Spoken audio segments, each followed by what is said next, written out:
somo la leo bado tuko kwenye muda mzuri, ila kusema hivyo sijakukataza kufanya birthday. Wewe kama na mume wako mmejipangia kujifanyia birthday, fanya. Yaani kuongea hivi sio mimi nimekukataza. Ila akili kumkichwa. Bwana Yesu asifiwe sana. Amen. Changanya A na B upate C. Haleluya. Jumapili iliyopita tulikuwa tunajifunza habari ya nguvu za jina la Yesu zinazotufanya tuvuke ng'ambo ya pili. Nguvu ya jina la Yesu zinazotufanya tuvuke ng'ambo ya pili. Tuliona maandiko mbalimbali, tuliona Yesu alipowavusha ng'ambo wanafunzi na miujiza mingi ilifanyika. Tuliona Mungu aliliasimisha jina lake, jina la Yesu Kristo. Jina la Yesu Kristo tukaona ukilitumia kiufasaha unaweza ukapata matokeo yaliyochanya. Tukaona habari mbalimbali za kina Yoshua katika ng'ambo ya pili ya Yordani, alipambana vita, akachukua mateka na akapata miliki zilizo njema. Tukaona kwamba hata na sisi tukilibeba jina la Yesu tunapata nguvu ya kutuwezesha kuvuka ng'ambo ya pili. Tunaweza kupata uwezo wa kuvuka hatua nyingine katika maisha yetu. Tuliona ukilimiliki, ukilitumia jina la Yesu sawasawa, unapata matokeo yaliyo mazuri. Kwa hiyo tuliona hata ukilitumia kwenye maombi, tuliona ukilitumia hata kwenye kutamka, kwenye ulinzi, Yesu Kristo anapatikana mahali popote pale. Tukaona na ukilibeba jina la Yesu, maana yake umebeba uponyaji wa maisha yako. Kwa hiyo na tukaona kwamba maana ya jina la Yesu ni nini, tuliona na chimbuko lake lilikuwaje, tuliona na tukaona maana ya ng'ambo ni nini. Maana ya ng'ambo tuliona ni kama vile ni upande wa pili au hatua ya pili au ushindi au kusonga mbele, na vingine vingi ambavyo tuliviona kama vile kuvuka ng'ambo ni kuvuka vizingiti ambavyo vinazuia mafanikio kwenye maisha yako. Tukaona maana ya maarifa, tukaona ufahamu na hekima ni nini. Hivyo vyote tuliviona. Leo hii tuna mwendelezo wa lile somo ambalo leo kichwa kinasema, somo linasema kwamba jina la Yesu. Mada kubwa tunajikita hasa kwenye jina la Yesu Kristo. Mada ya leo inasema jina la Yesu lina mamlaka na uweza. Somo la leo linasema jina la Yesu lina mamlaka na uweza wa kufanya mambo makubwa. Jina la Yesu lina mamlaka na uweza wa kufanya mambo makubwa. Haleluya kanisa. Nitaomba atakayefungua Yohana 14 kuanzia mstari wa 13. Yohana 14 mstari wa 13, nami nitasoma Mathayo 28:18. Mathayo 28 mstari wa 18, Biblia inasema Yesu akaja kwao, akasema nao, akawaambia, nimepewa mamlaka yote mbinguni na duniani. Basi enendeni mkawafanye mataifa yote kuwa wanafunzi, mkiwabatiza kwa jina la Baba na Mwana na Roho Mtakatifu. Yesu akaja kwao, akasema nao, manake akazungumza nao, kuwapa taarifa ya kwamba amepewa mamlaka yote mbinguni na duniani. Naomba mtu anisomee Yohana 14 mstari wa 13 mpaka 14. Nanyi mkiomba lolote kwa jina langu, hilo nitalifanya, ili Baba atukuzwe ndani ya Mwana. mkiniomba lolote kwa jina langu nitalifanya. Ukiomba lolote kwa jina lake, manake Yesu Kristo, jina lipitalo majina yote, kama tulivyoona Wafilipi 2:9 mpaka 11. Tuliona Mungu alimlazimisha na akamkirimia jina lipitalo majina yote, na kila goti litapigwa mbele zake. Wafilipi 2:9-11. Bwana alimlazimisha, na kila goti litapigwa juu ya jina hili, jina la Yesu. Kwa hiyo lolote tuliombalo kwa jina la Yesu, jina lake, katika maisha yetu linatua. Tukisoma Matendo ya Mitume ile sura ya 4, Matendo ya Mitume ile sura ya 4 kuanzia mstari wa 12, Biblia inasema ya kwamba wala hakuna wokovu katika mwingine awaye yote, kwa maana hapana jina jingine chini ya mbingu walilopewa wanadamu litupasalo sisi kuokolewa kwalo. Basi walipoona ujasiri wa Petro na Yohana na kuwajua ya kuwa ni watu wasio na elimu. Sikiliza hapo, ni watu waliwaona, ni watu wasio na elimu, wasio na maarifa, wakastaajabu, wakawatambua ya kwamba walikuwa pamoja na Yesu. Haleluya, haleluya kanisa. Amen. Kina Petro wakaonekana hawana elimu, hawana maarifa, lakini wakastaajabu wanayoyatenda wakina Petro.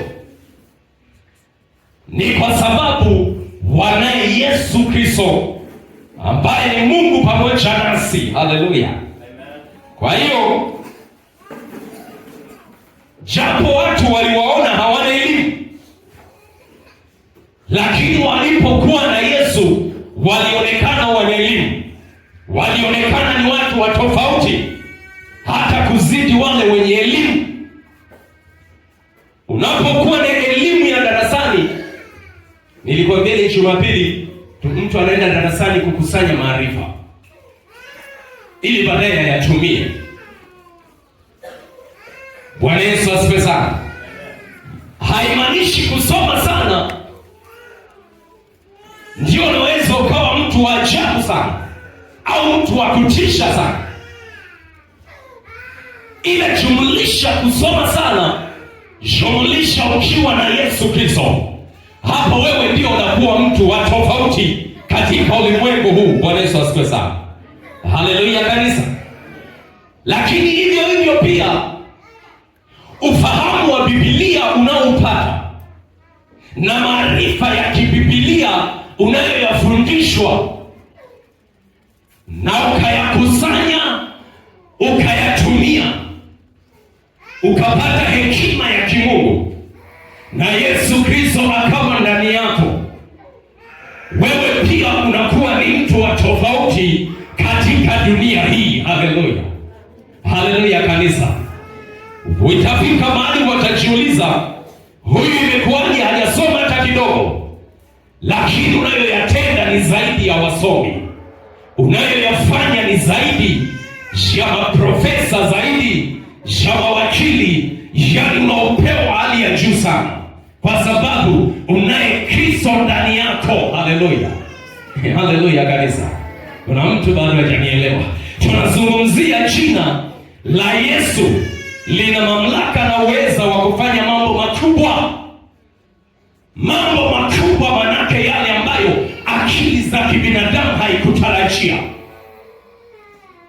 Vizingiti unaweza ukavivuka ukiwa na jina la Yesu. Kuna vizingiti vingine ambapo akili zako hazikutarajia. Kuna hatua unaweza ukazivuka mpaka ukajiuliza, hivi ni mimi huyu? Hayo yote ni kwa sababu unaye Yesu Kristo mtenda miujiza, ambaye anatenda mambo makubwa ndani ya maisha yetu. Haleluya. tunalisoma maandiko haya, Mathayo, Yohana, Matendo, tunaona inazungumzia habari ya mamlaka ya Yesu, inazungumzia ukuu wa Yesu Kristo, inazungumzia jina uweza wa Yesu Kristo. Na tunaposema mamlaka, unaweza ukajiuliza mamlaka manake ni nini? Mamlaka kwa ufupi, naweza nikakupa tafsiri kama 2-3. Maana ni neno ambalo tutalitumia sana katika siku ya leo. Na ndio maana Yesu Kristo ukiwa naye, kuna mamlaka ambayo uko nayo.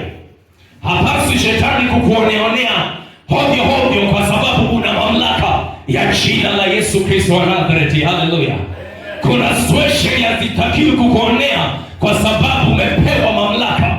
Kuna wakati mwingine Mungu anakushangaa, Yesu mwenyewe anakushangaa. Mwanangu, nimekupa jina lipitalo majina yote, lakini kwa nini haunitumii jina? Hapa hii vita unaiweza.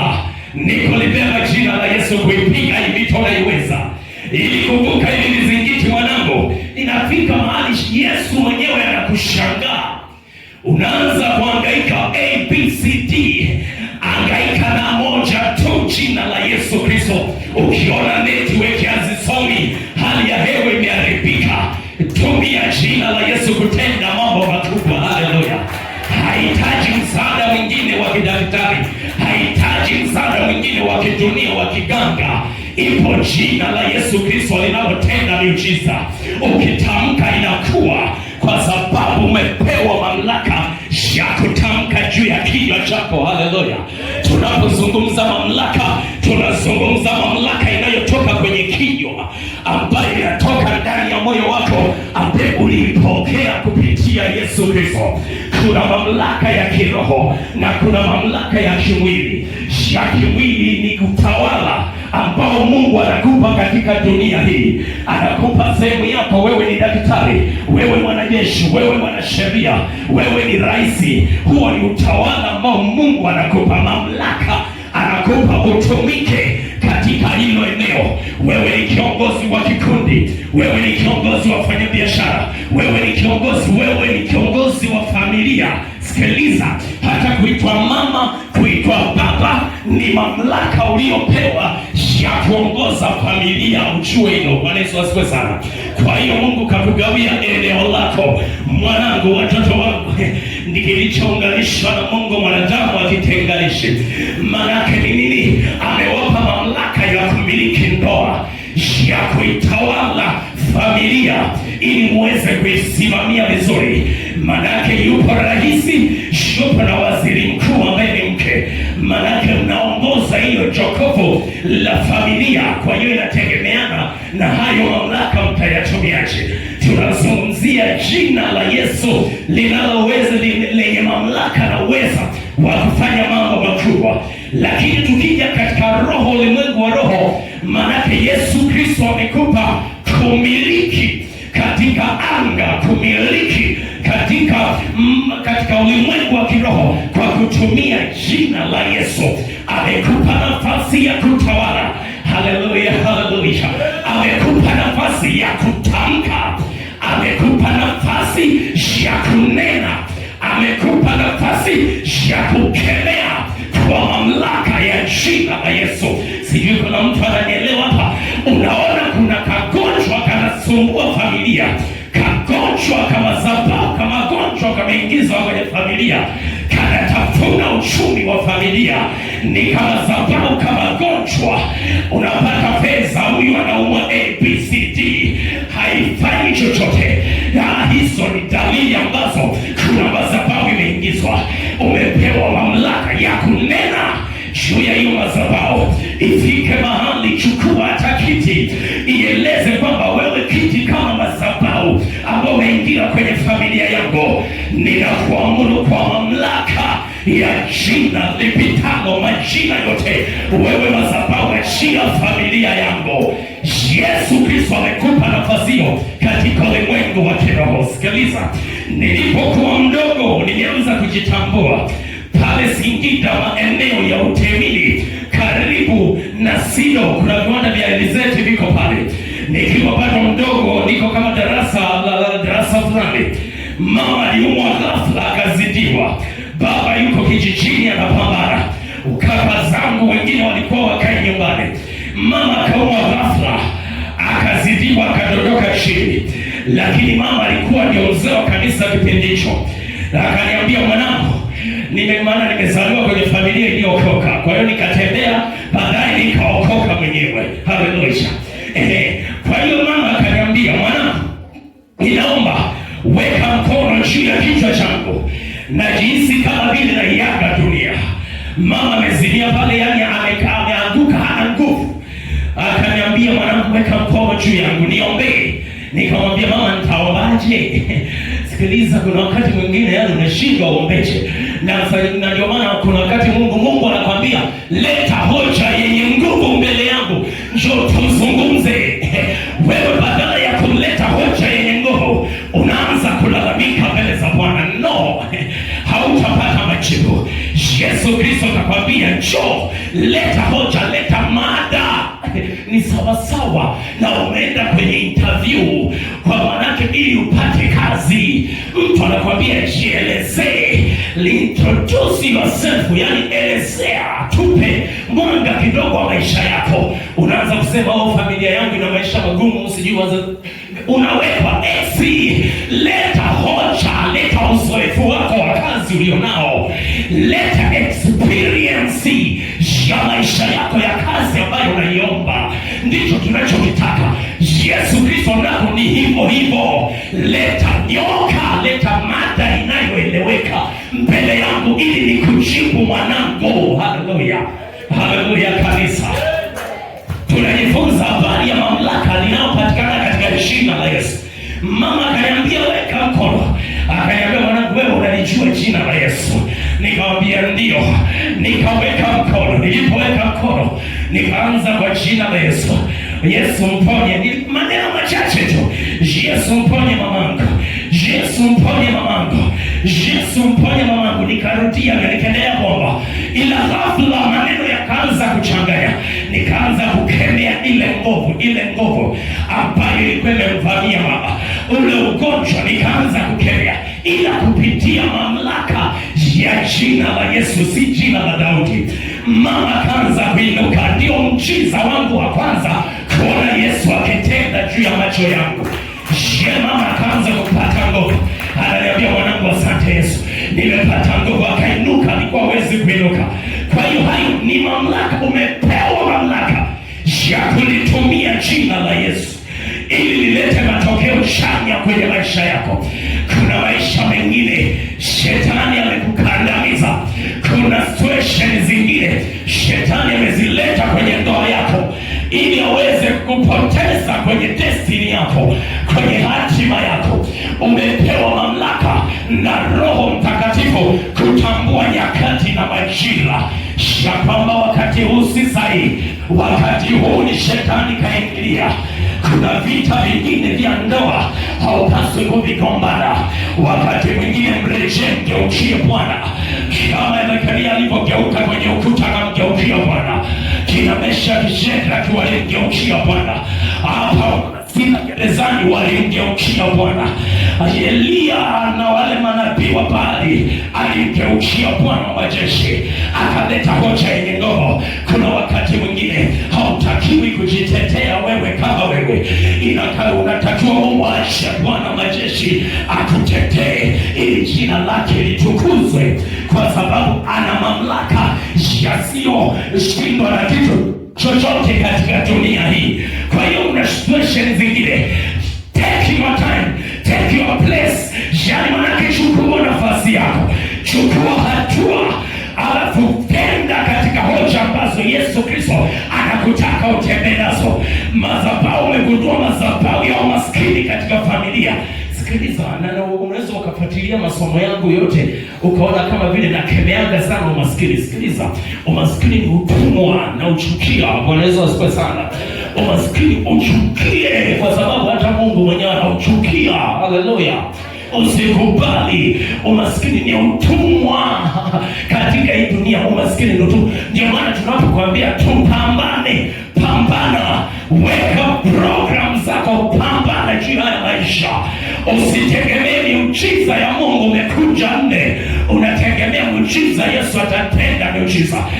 Yesu kweli anatenda miujiza, tunamwamini, lakini sio kwa waliokuja nne. Utafunga na kuomba, lakini usipofanya kazi, jishughulisha. Usiposhughulisha your brain, usiposhughulisha ufahamu Mungu aliyokupa, hizo blessings zisahau, hizo baraka zisahau kwenye maisha yako. Haleluya kanisa, haleluya kanisa. Na ndio maana kuna baraka zingine Daudi alizipata kwa sababu lilikuwa ni jitu linalopambana, lilikuwa ni jitu ambalo linapambana kwenye vita, lina mikakati ya kumshinda Goliati, lina mikakati ya kuwashinda Wafilisti. Ni jitu ambalo limejaa mikakati, alafu linamtanguliza Bwana wa majeshi mpaka Sauli mfalme anashangaa, anajiuliza kaka jamaa kanafanyaje, kwa sababu ni mtu mwenye mipango iliyonyoka. Alafu analiita jina la Bwana wa majeshi likae juu ya hiyo mipango. Alikuwa ni mtu wa tofauti. Haleluya, haleluya kanisa. Unatakiwa kuwa na mipango, alafu liite jina la Bwana wa majeshi. Wewe ndio utakuwa mtu wa tofauti, lakini sio yule wa kukunja nne, unaomba na kufunga na kuomba. Sikiliza, utakauka na maombi, utajaa nguvu ya Mungu, lakini nguvu ya maisha ya uchumi utaisikia kwa masikio. Bwana Yesu asifiwe sana. Haleluya kanisa. Uchukia umaskini. Umaskini ni utumwa.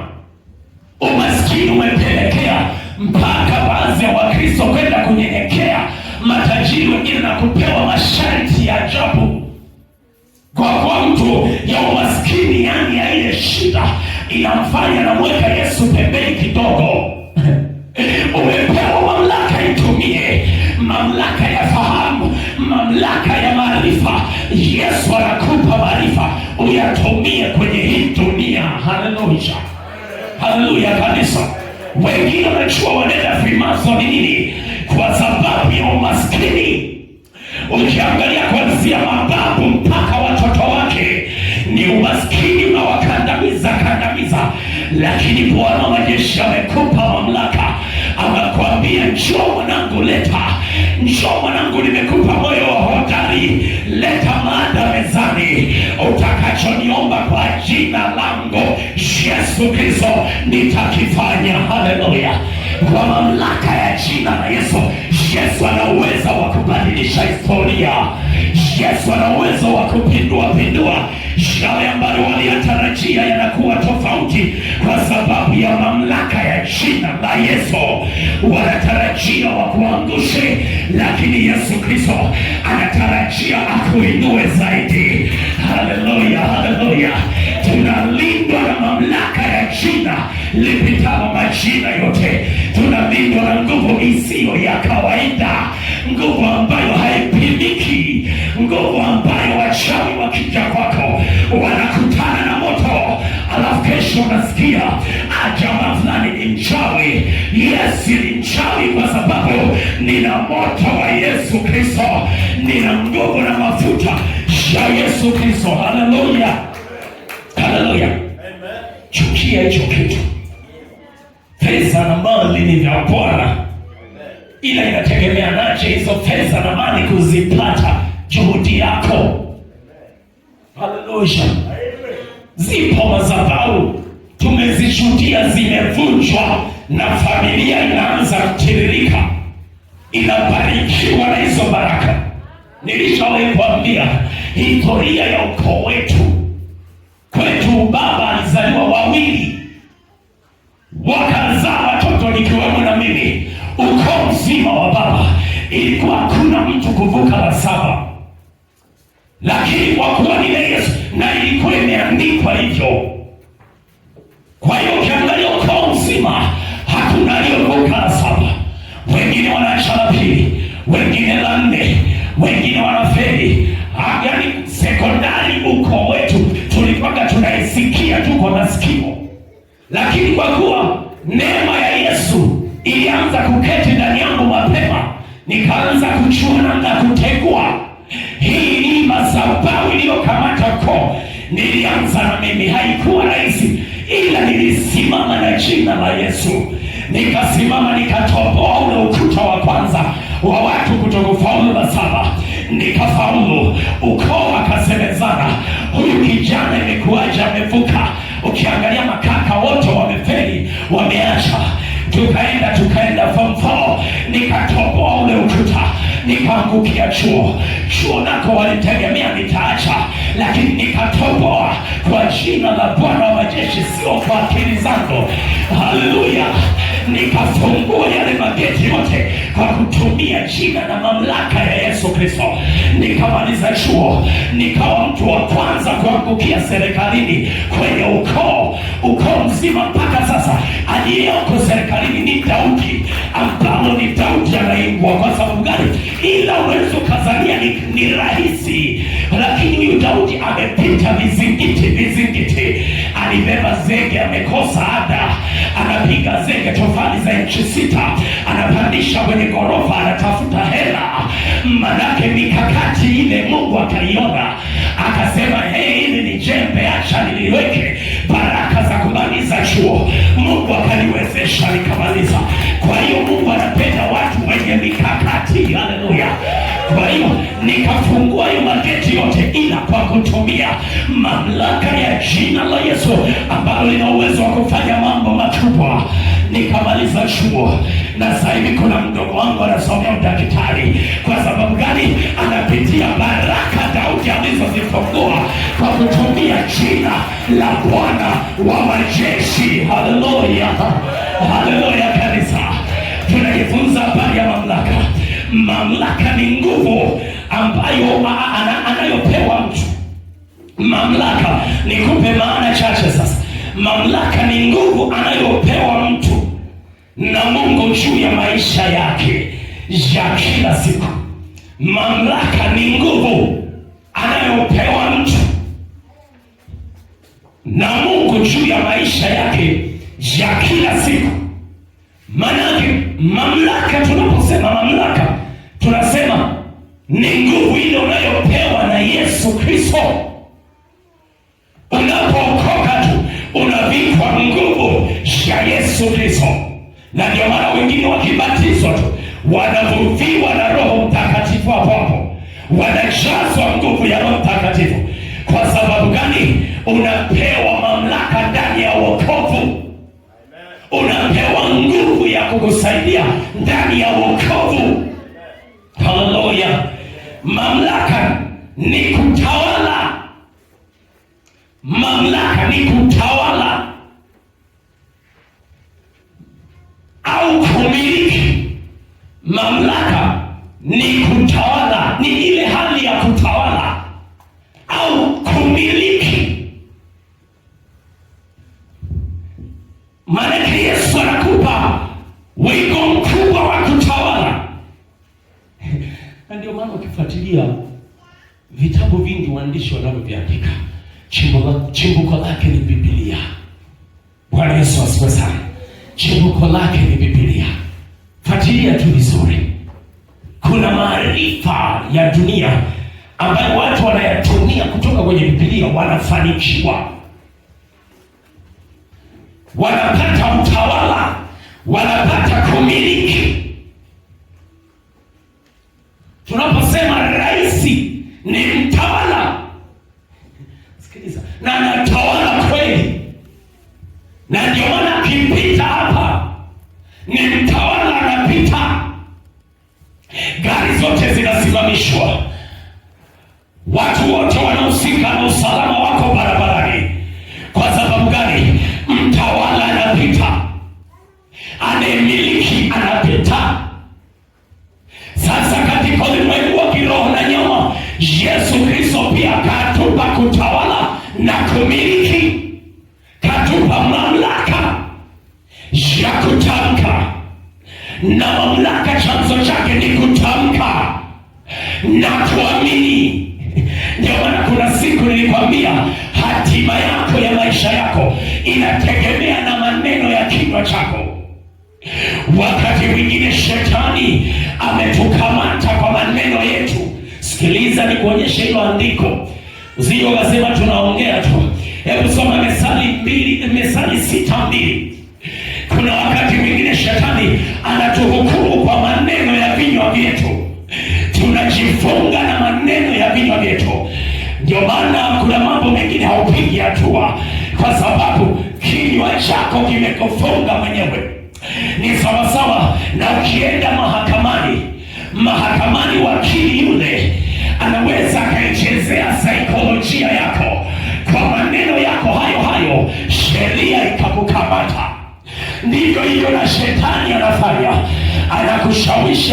Unapita kwenye wakati mgumu, unaanza kutamka maneno yasiyokuwa ya hoja, unatamka vibaya juu ya watoto wako, juu ya ndoa yako. Shetani anakukamata pale, anang'ang'ania. Methali 6:2. Methali 6:2. Nitasoma Methali 6:2. Biblia inasema, basi umetegwa kwa maneno ya kinywa chako. Umetegwa kwa maneno ya kinywa chako, umekamatwa kwa maneno ya kinywa chako. Ni neno la Mungu linasema hivyo. Wakristo wengi tunakamatwa au tunashindwa kumiliki, tunashindwa kutawala kwa sababu ya maneno ya vinywa vyetu. Shetani anayakamata hayo, anayang'ang'ania. Ulitamka ukoo wetu ni wa maskini tu, ukoo wetu hakuna wasomi, familia yangu hii waga ni hivyo tu, maisha yangu ni yale, ugonjwa wangu ni wangu. Siku moja nikakwambia, kuna wengine wanaenda hospitali wanasema nimekuja kuchukua dawa zako za ule ugonjwa wangu. No, hakuna mahali ugonjwa umeandikwa ni wako, ni wewe unajimilikisha. Haleluya. Kwa hiyo shetani anasimamia hicho, anasimamia ulichokinena. Kwa hiyo anakutega kwa maneno yako, kwamba nitafeli au mtihani sijui kama nitafaulu. Shetani anakamatia hapo. Lakini unapobadilisha, asikiliza, kuna methali nyingine hapa inasema habari ya tutakula matunda ya midomo yetu. Matumbo yetu yatasibishwa na kinywa chetu. Sikiliza, tusome Methali 12. Methali 12:14.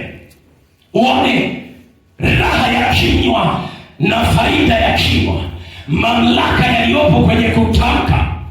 Methali 12:14, Biblia inasema mtu atashiba mema kwa matunda ya kinywa chake, na atarudishiwa matendo ya mikono yake. Haleluya. Atashiba mema ya midomo yake. Haleluya. Matunda kwani mdomo unalima, kwani mdomo unafanya kazi, ila mwishoni pale akamalizia mikono yake. Maana Mungu anajua miguu yako inafanya kazi, mikono yako inafanya kazi. Kwa sababu gani amemalizia mikono yako? Kwa sababu utatamka mamlaka ya kufanikiwa kwenye kazi yako. Mikono ndio inaenda kumalizia. Haleluya. Mikono ndio inaenda kufanya kazi. Wewe ni mchezaji wa mpira, unaomba Mungu, miguu ndio inaenda kufanya kazi.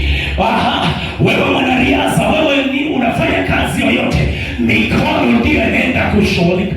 Manake unachokitamka, alafu wajibisha mwili, tenda kazi ili upate matunda ya kile ulichokitamka. Haleluya. Haleluya kanisa. Ukitamka biashara yangu ni ya hivi, itakuwa ya hivyo. Kwa nini itakuwa ya hivyo? Kwa sababu umeshasema biashara yangu itakuwa ya kawaida, watoto wangu watakuwa wa kawaida. Mbaya zaidi, unakuta mtu kakata tamaa, familia yetu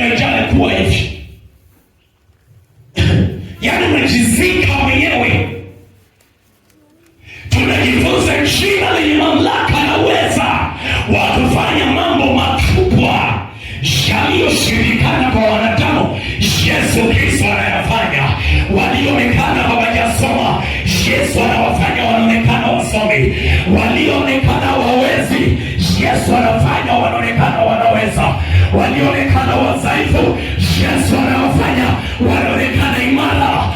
Anaficha hata madhaifu yao, wanainuka wakiwa na nguvu kwa sababu ya jina la Yesu Kristo. Haleluya!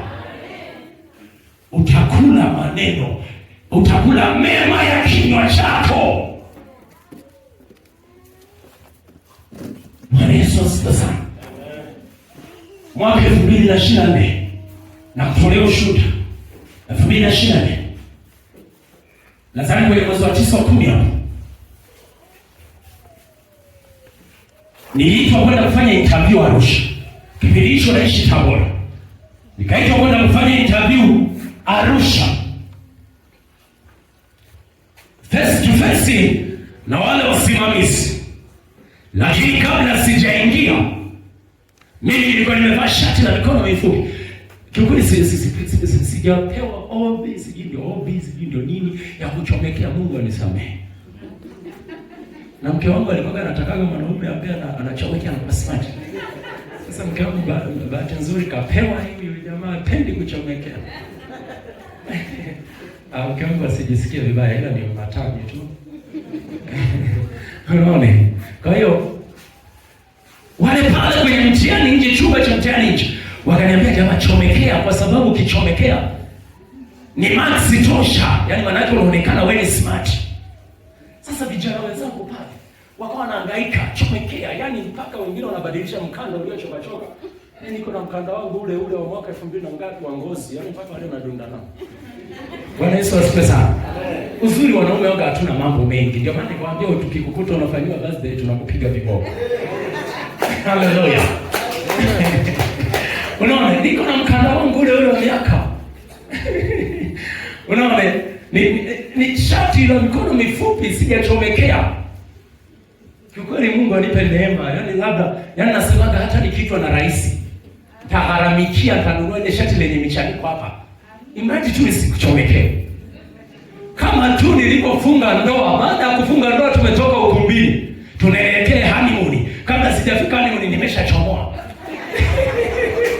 Sasa ije leo niambie, yaani kile kitendo ambacho kinaheshimiwa hadi na Mungu sikuchomekea. Na ingekuwa kitu cha duniani hapo niambie nichomekea. Kweli Mungu anisamehe. Haleluya. Ishi original yako. Usiigize. Haleluya. Kama wewe ni wakupigilia, pigilia. Kama wewe ni wale wa kuvaa mavazi yako yale, imradi yawe ya heshima. Sasa wale wakaniambia bwana, chomekea, kuchomekea ni maxi. Nikamwambia haina shida. Ni maxi, acha nikose hiyo maxi. Si chomekee. Mke wangu aliwahi kucheka sana siku kwenye send off.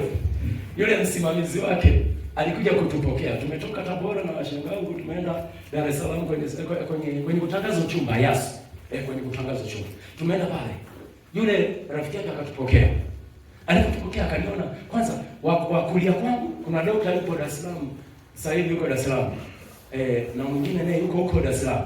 Ni madaktari. Kwa hiyo walini support. Nilikutana nao pale Dar es Salaam, wakanisindikiza pale Kigamboni kwenda kufanya kutambulisha uchumba. Na kuelezea haya kwa sababu ili ujue mambo mengine tunayaishi ili uyatambue. Haleluya.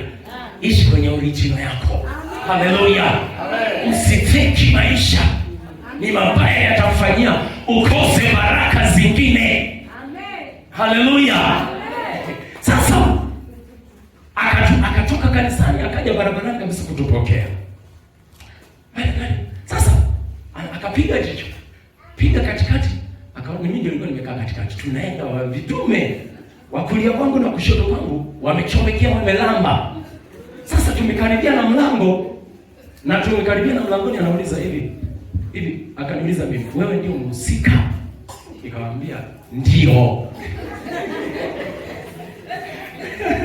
Haleluya. Nikamwambia ndio mimi. Nilikuwa nimepiga shati jeusi, ila ni shati zuri, nimelinyosha ila linaishia hapa. Na buti yangu na suruali yangu nzuri. Sasa yule aliyekuja kunipokea akaniambia, hapana, huoni wenzako wamependeza zaidi yako?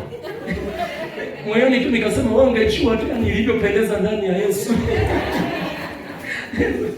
Unaona? Akanivuta, akanipeleka kwenye vyumba vya kubadilisha. Akawaambia wale wenzako, rafiki zangu, mwambieni bwana achomekea, yaani hii ni tukio maalum. Nikaenda kweli kwenye chumba. Wakaniambia, chomekea bwana, hamna shida. Nikaanza kuchomekea. Na ule mkanda wangu. Nikaanza chomekea. Nikajitazama kwanza. Roho ikakataa. Nikasema hapana. Nikamwambia wenzangu, hapa nitaenda kuaibika. Yaani nikichomekea ndio nitaaibika. Ndio nashuhudiwa hicho kitu. Wakaniuliza, kwa nini una maamuzi gani? Nachomoa. Nilivyochomoa nikajiweka sawa. Wakaniambia, mbona hapo safi? Wao wenyewe wakarudi tena upande wao. Wakasema hapo safi. Maana nimerudi kwenye original yangu. Haleluya. Haleluya. Tukaenda tunaingia kwenye mlango wa kanisa. Alikuwa ananisubiria kwenye mlango pale ili akanionyeshe ninapokaa. Aliponiona ikabidi acheke tu. Yaani akaamua tu, yaani anacheka tu dada wa watu. Yaani anashangaa, yaani maajabu. Mtu tumemwambia chomekea lakini amechomoa. Ni maajabu. Lakini kile kikatimia na picha zikawa vizuri, nikawakilisha wanaume vizuri. Yesu akatukuzwa ndani ya kile. Mpaka wengine wananiambia, hivi hiyo shati ulitoaga wapi? Kumbe shati yenyewe ilikuwa ya mtumba. Bwana Yesu asifiwe sana. Kwa hiyo kuna vitu vingine, ishi original yako. Umepewa original na Yesu Kristo, tembea nayo vifua mbele. Mtangulize Yesu Kristo, utakuwa jasiri. Kwenye hiyo interview nikaingia, nimechomoa. Nikaingia nikafanya interview yangu, nikapiga ABC style zangu. Wakaniambia sawa, ondoka. Nikaondoka nikawa jasiri, nikimwamini Yesu Kristo. Wao waliochomekea, majina yalipotoka, tunaanza kupigiana simu, vipi mwenzangu? Nikawaambia yule aliyochomoa shati amefaulu, jina lake limetokeza. Haleluya. Waliochomekea majina yao yakatupwa nje. Sikiliza, Yesu akiamua kukubariki, anataka uwe kwenye msimamo wako, uwe kwenye reli ambayo Mungu anaitaka. Ukizitaka baraka za Yesu, simama mahali hapo unapokiamini, wala usiyumbeyumbe.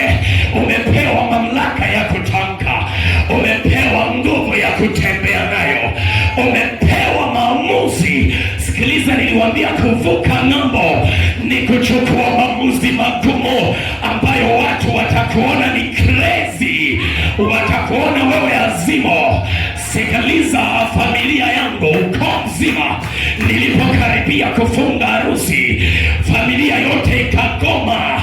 Wananilazimisha nifanye harusi mwezi wa 6, lakini mimi Mungu ananiambia mwezi huu wa pili mwanangu, nikasimamia msimamo wangu.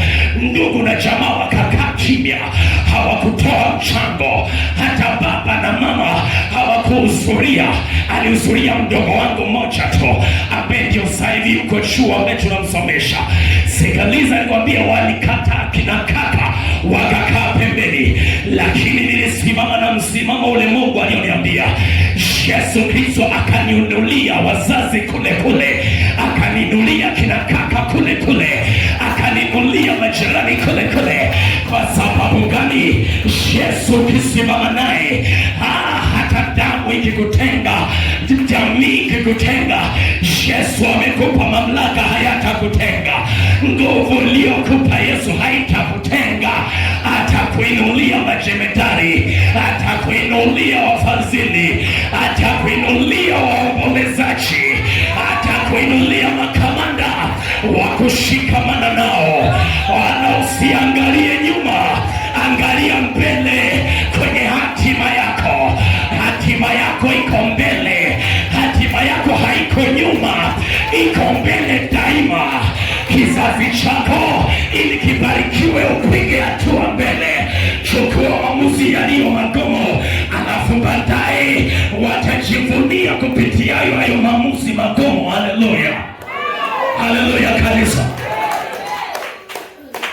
Baada ya harusi kupita, mamlaka ya jina la Yesu. Huyu Yesu ni jemedari, anatuambia tumiliki, tutawale. Utashiba maneno ya kinywa chako. Umejimilikisha ugonjwa, eti pressure yangu, moyo wangu, sijui moyo umetanuka. Moyo wako wewe, nilikwambia wewe moyo ni wako kwako. Moyo ni wa Mungu. Mwambie mwenye moyo aushughulikie. Akili yako haipangi mipango vizuri. Mwambie mwenye akili aishughulikie. Haleluya. Haleluya. Tumepewa jina linalotawala. Ikafika mahali wanafunzi wakamuuliza Yesu, ni kwa mamlaka yapi unayafanya haya yote? Manake walishangaa ule uweza ulioko ndani ya Yesu. Waliona huu uweza ni zaidi ya kina Herode, ni zaidi ya kina Nebukadreza, ni zaidi ya kina Goliathi. Ni uweza wa hali ya juu ambao ndio uko ndani yako wewe unanisikiliza. Haleluya, haleluya, haleluya kanisa. Leo hii mpaka wanatuona sisi wa zamani, wanaiheshimu ndoa yetu, wanaheshimu na wajukuu ambao wamewapata. Wanaanza kusema Yesi haka ni kajukuu chetu, lakini kwenye harusi hawakuhudhuria. Sijawachukia, ninawapenda madam ni wazazi wangu. Haleluya, haleluya. Haupaswi kumchukia mzazi, hata awe analewa, mpende. Haleluya, maana baraka zako ziko humo. Haleluya. Kwa hiyo wanakufurahia kachona sana. Inafika mahali baba anajigamba, anasema kajukuu changu, maana kwa watoto wake wote ambao amewazaa, aliyetanguliza wa kiume ni Daudi tu.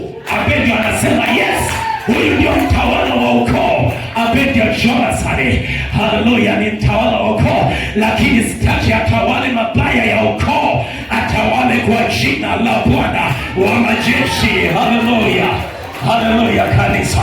Siku moja tunaenda kumaliza, siku moja tukiwa pale Tabora, kuna nyumba tulihamia, kijiji kikasema hii nyumba hamtaishi kwa sababu imezindikwa sana. Nikamwambia mke wangu, usijali, tutaishi kwa Bwana wa majeshi kwa sababu Mungu ametuleta huku kwa makusudi. Ile nyumba tukaambiwa ilikuwa na mauzauza, na ni kweli ilikuwa na mauzauza, imezindikwa. Wakati tunaikarabati tunakuta madawa kila dirisha. Ikafika mahali mnaamka asubuhi, dirishani unakuta ndege kafa, unaamka mlangoni unapita unakuta kandege kamekufa. Sasa siku moja wakatujaribu, kuna wale wadudu wadogodogo wanapatikana sana Tabora, Singida, Dodoma, wanaitwa nyenyeri, sijui wanang'ata, ukiwachokoza vinang'ata vidogodogo, vinatembea kama jeshi. Sasa siku moja wakatumiwa kama katika uchawi, wakaingia kwenye chumba ambacho tulikuwa tumelala. Kawaida ya wale jamaa tunawajua, wakikupanda tu yani lazima akung'ate, yani hata ukitikisika. Lakini mimi na mke wangu tumelala pale, tunavuta usingizi. Wale jamaa kwenye chandarua wamepinga kuta zote, chumba chote, chini, kwenye kitanda, hadi kwenye shuka, yani ni wengi. Nakumbuka neno moja, sikiliza, jina la Yesu lina nguvu, linatisha hata vile ambavyo haukuvitarajia. Haleluya. Ninakumbuka mke wangu akashtuka. Sasa hebu fikiria wale wadudu, ushtuke hivi, sume wachokoza, watakavyo kung'ata. Mke wangu akashtuka hivi, akakuta yani tumezingirwa. Nakumbuka neno moja tu mke wangu alilolitamka, kwa jina la Yesu kama mmetumwa, ninawaamuru ondokeni. Sijajua kama mke wangu analikumbuka hilo neno, ila mimi nalikumbuka. Huo ni mjiza ambaye niliuona kwa macho yangu. Alivyotamka vile, usikamini, waliokuwa kwenye chandarua, waliokuwa kwenye ukuta, wakafuatana mstari mmoja, wakatoka kwenye tundu moja. Tunatoka nje tuone wanaelekea wapi, hatuwaoni. Lakini nini? Yesu Kristo, jina lipitalo majina ya sisimizi, lipitalo majina ya wachawi, jina lenye mamlaka, jina tulilopewa, jina linalofanya mambo makubwa, lilitamkwa kwenye kile chumba, alafu muujiza ukatokea. walitarajia watatuangamiza tuvive, lakini Yesu kamanda akawakamata kama simba kwenye tundu la simba lile, wakakamatwa vinyavao. Danieli akuzurika. Ndivyo hivyo Mungu ukitumia mamlaka, shetani hawezi akakuonea. Kuna mazingira hawezi akakuonea. Haleluya, haleluya. Wakati tunaendelea, tafakari maneno ya kinywa chako, maneno ya kinywa chako. Yesu anatupa miliki katika ile Luka. Naomba fungua Luka 19 mpaka 19.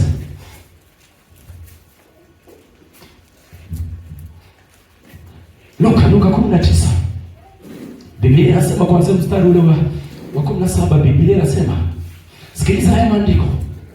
Yesu anasema, akamwambia, vema mtumwa mwema, kwa vile ulivyokuwa mwaminifu katika neno lililo dogo, uwe na mamlaka juu ya miji 10. Uwe na mamlaka, maana akapewa utawala wa miji 10 kwa sababu amekuwa mtumwa mwema. Akaendelea, akamwambia, vema mtumwa mwema, kwa vile ulivyokuwa mwaminifu katika neno lililo dogo, uwe na mamlaka juu ya miji 10. Akaja wa pili akasema, Bwana, fungu lako limeleta mafungu 5 faida. Akamwambia huyu naye, wewe uwe juu ya miji 5. Akaja mwingine akasema, Bwana, hili ndilo fungu lako ambalo nililiweka akiba katika leso. Manake katika leso, sikiliza, alipewa mamlaka na Mungu, alipewa nguvu na Mungu, akaziweka kwenye leso. Yani manake akaenda akazihifadhi, yani kama zilivyo, hajazitumia. Manake mamlaka Mungu anayokupa anataka uyazalishe, yatende kazi. Akaweka katika leso.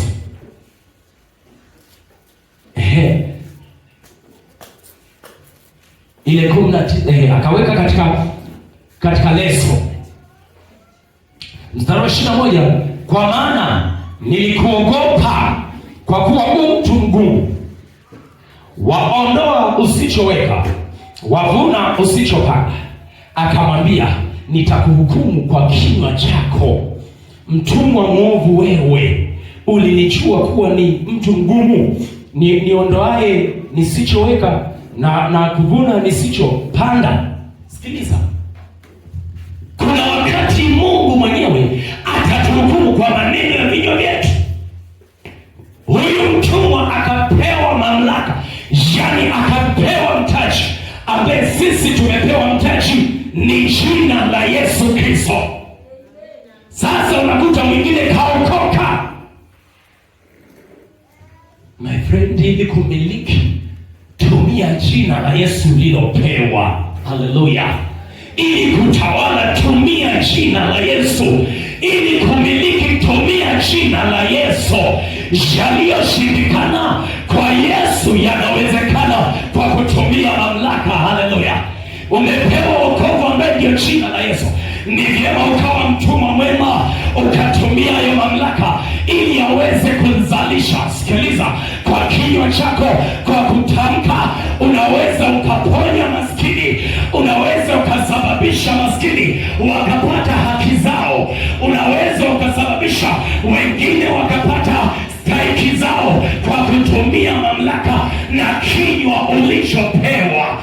Unaweza ukasababisha wengine wakafunguliwa, wengine wakawekwa huru, wengine wakapewa haki zao.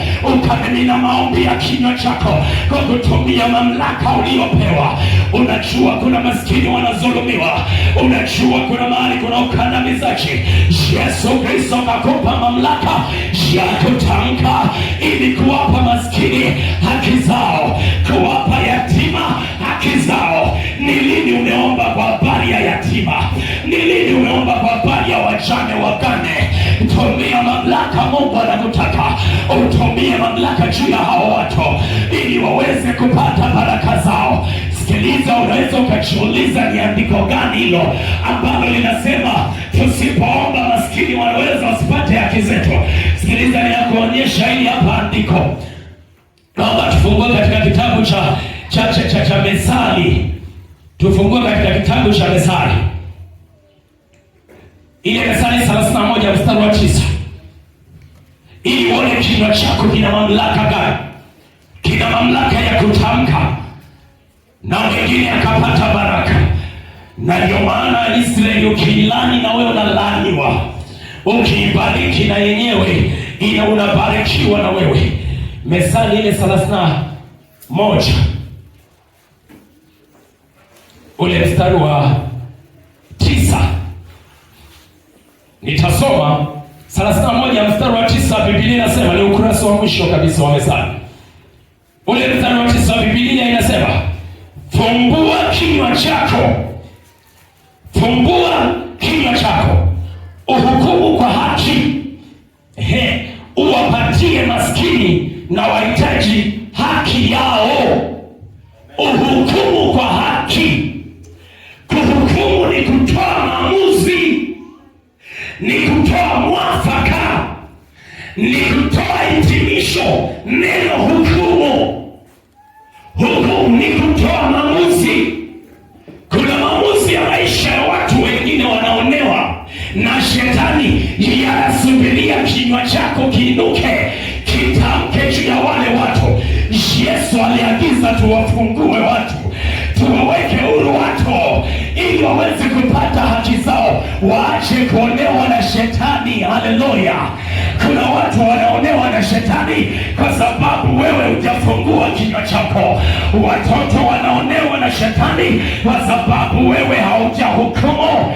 Sizungumzii ile hukumu ya kumjaji mtu, nazungumzia kutoa maamuzi au mwafaka juu ya hiyo jambo situation. Unasimama kama kamanda wa Yesu, unasema hapana, ninaondosha kwa mamlaka hii hali, ninaikomesha kuanzia leo, hii hali ninaitoesha. Hapo ndio unatoa maamuzi ya kwamba wewe ugonjwa achia, ya kwamba wewe madhabahu achia. Umeagizwa kubomoa, kung'oa na kuharibu na kuteketeza na kung'oa na kupanda kile cha Yesu Kristo katika mahali popote unapotembea kwenye maisha yako. Mamlaka yako kwenye kinywa chako, yanatumia ulimi wa kinywa chako. Mamlaka ni kutamka. Jina la Yesu tunalo, lakini tunasubiriwa tutamke. Sio kwamba Mungu ajue unapita kwenye magumu, sio kwamba Mungu ajue unapitia mitihani, lakini anasubiri utoe hukumu juu ya hiyo situation. Anasubiri utamke jambo juu ya hilo neno, ili na yeye atembee juu ya hicho kitu. Ukisema ondoka, wewe inaondoka. Ukisema achia, familia inaachia. Ukisema achia, watoto wanaachia. Ukisema achia, huduma inaachia.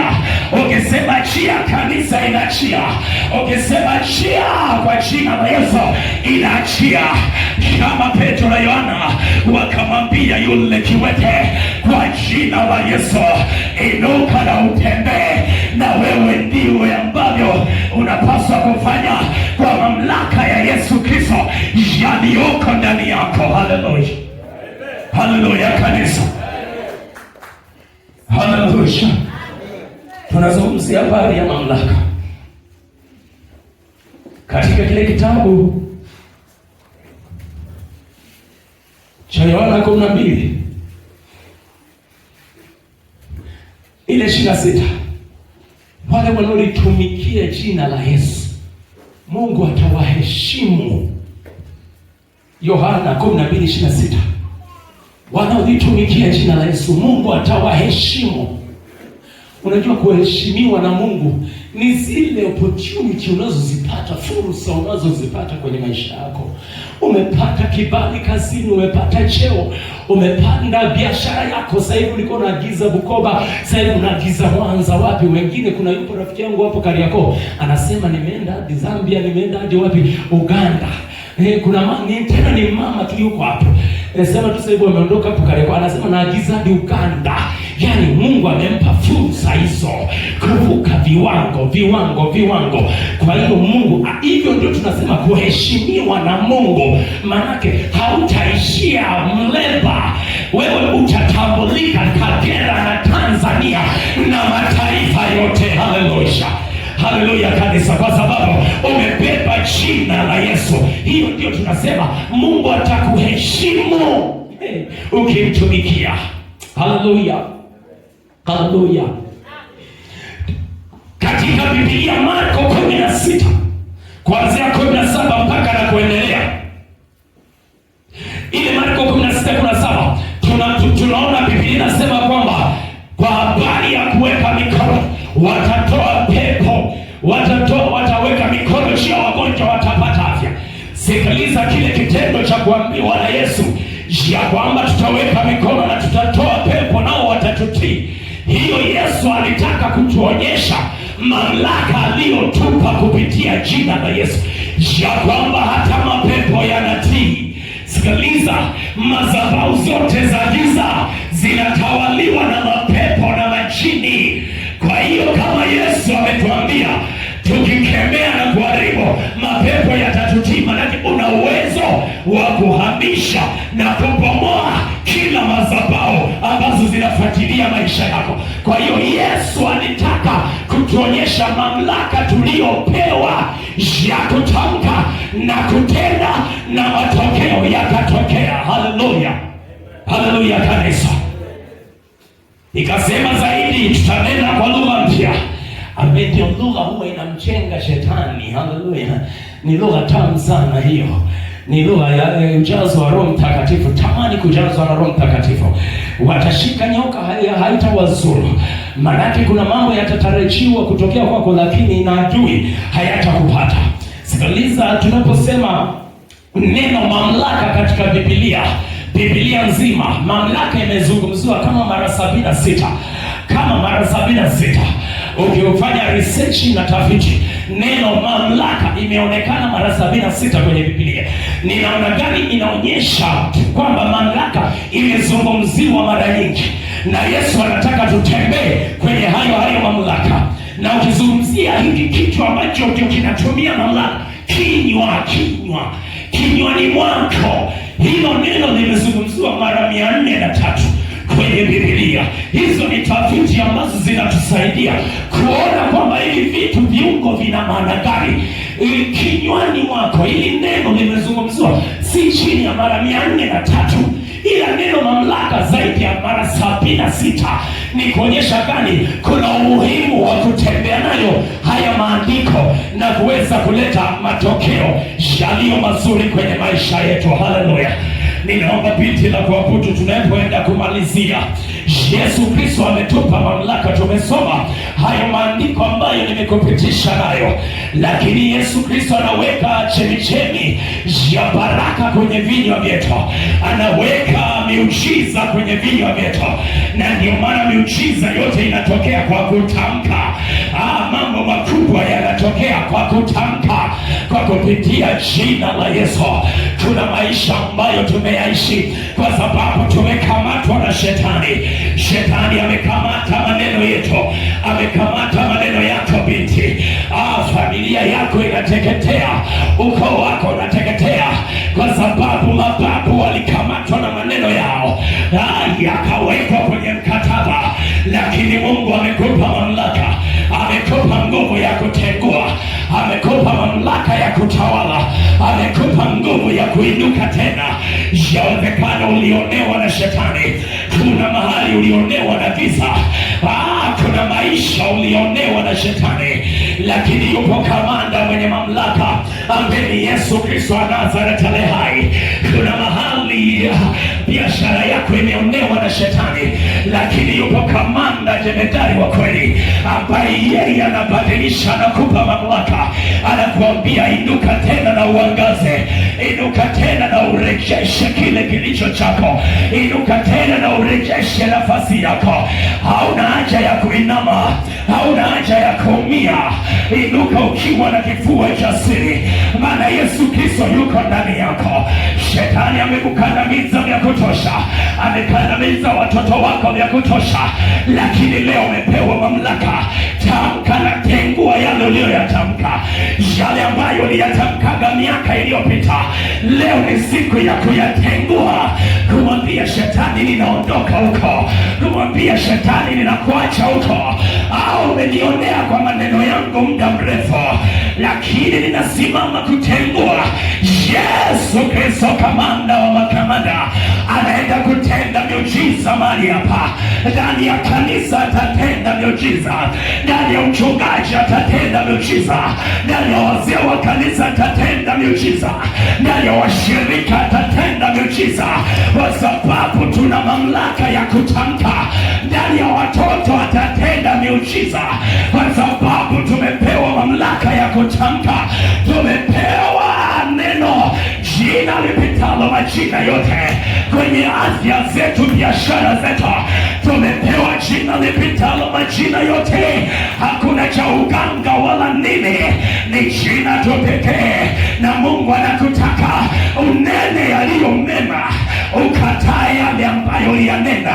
Mwambie Bwana, ninajiondoa kwenye mtego wa maneno yangu niliyosema siwezi. Leo ninaweza kwa mamlaka yako, leo nitaweza kwa jina lako. Simama mahali ulipo.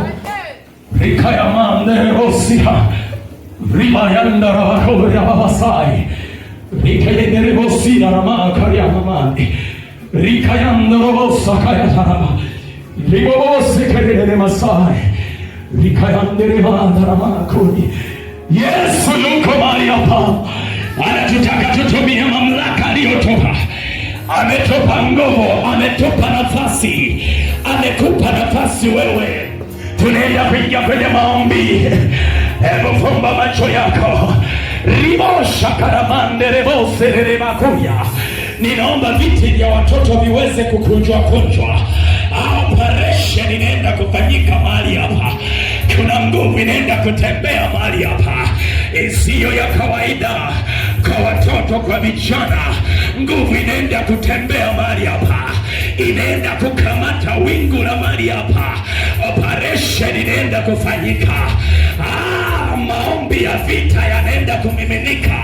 Vita kumtangazia shetani yale ambayo tulijinenea mabaya, tunayapindua sasa. Unamwambia shetani, nimegundua ulinikamata kwa maneno ya kinywa changu, lakini leo ninabatilisha kwa jina la Yesu.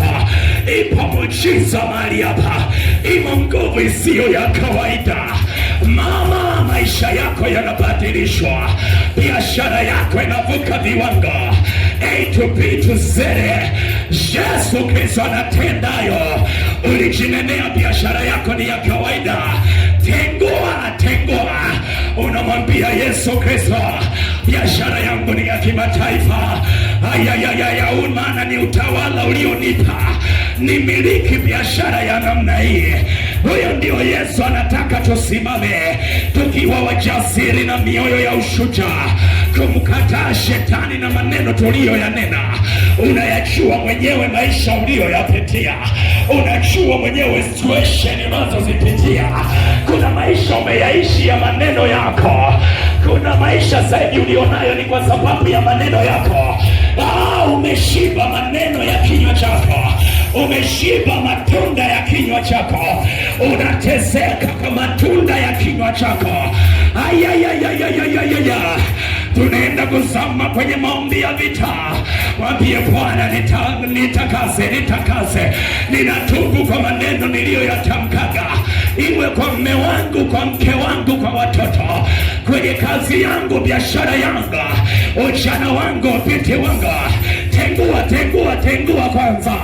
Mwambie Bwana, nisamehe katika maneno hayo, maana umetufundisha habari ya jina lako na mamlaka ulionayo Yesu Kristo. Una uwezo wa kubadilisha riba kashatara makaria mamande. Usichukulie kawaida. Omba. Jiachilie mbele za Bwana. Imo nguvu inatembea. Operation inatembea. Operation inatembea. Wapie shetani, ninakataa hayo maneno. Ninatengua hivyo vifungo. Ninatengua. Familia yangu sio ya namna hiyo. Maisha yangu sio ya namna hiyo. Omba. Tengua. Biashara yangu sio ya namna hiyo. Tengua. Kazi yangu sio ya namna hiyo. Tengua. Kazi yangu ni ya viwango. Biashara yangu ni ya viwango. Shopokamanda Yesu. Ninaiona nguvu mahali hapa. Watu wanapokea nguvu. Jiachilie mbele za Bwana. Jiachilie mbele za Bwana. Mimina moyo wako mbele za Bwana. Operation inafanyika.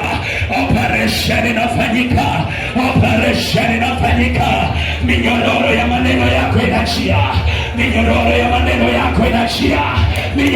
maneno yako inachia. Shetani anachia. Lima kayatara mandara bakoya. Omba.